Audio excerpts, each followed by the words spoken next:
కేంద్ర ప్రభుత్వాన్ని టార్గెట్ చేశారు కాంగ్రెస్ అధ్యక్షురాలు సోనియా గాంధీ. తన అల్లుడు రాబర్ట్ వాద్రాపై వస్తున్న ఆరోపణల వ్యవహారంలో ఆమె మోడీ ప్రభుత్వంపై సీరియస్ అయ్యారు. అంతా కుట్ర అని ఆరోపించారు. సోనియా విమర్శలపై బీజేపీ గట్టిగానే స్పందించింది.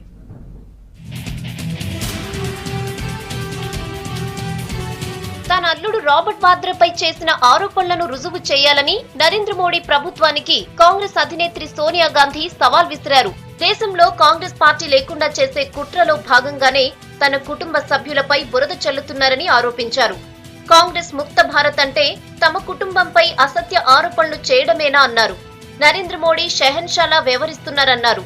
తప్పు జరిగిందని భావిస్తే నిష్పక్షపాతంగా దర్యాప్తు చేయించాలని డిమాండ్ చేశారు సోనియా. ये तो कांग्रेस मुक्त भारत का के षड्यंत्र का एक बार बार रोज नया किस्सा नया कदम उठाते हैं। कुछ न कुछ ये लोग बहाना बनाते हैं, गलत इल्जाम लगाते हैं। अगर कुछ ऐसी बात है तो बिना भेदभाव जांच करो, दूध का दूध पानी का पानी।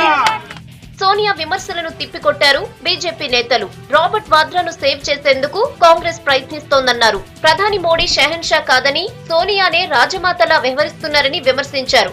यदि श्री रॉबर्ट वड्रा पे लगे किसी आरोप पर कांग्रेस अध्यक्षा आकर सफाई देती हैं तो इसके साथ ही यह स्वतः स्पष्ट हो जाता है कि वो उन पे लगे आरोप किसी व्यक्ति के ऊपर लगे हुए निजी आरोप नहीं, बल्कि पूरी की पूरी कांग्रेस पार्टी अब उनके बचाव में आकर खड़ी हो गई।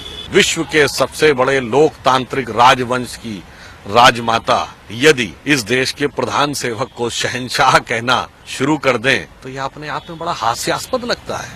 ఆయుధాల వ్యాపారి నుంచి బినామీ పేరుతో సెంట్రల్ లండన్ లో వాద్రా ఇల్లు కొన్నారని ఆరోపణలొచ్చాయి.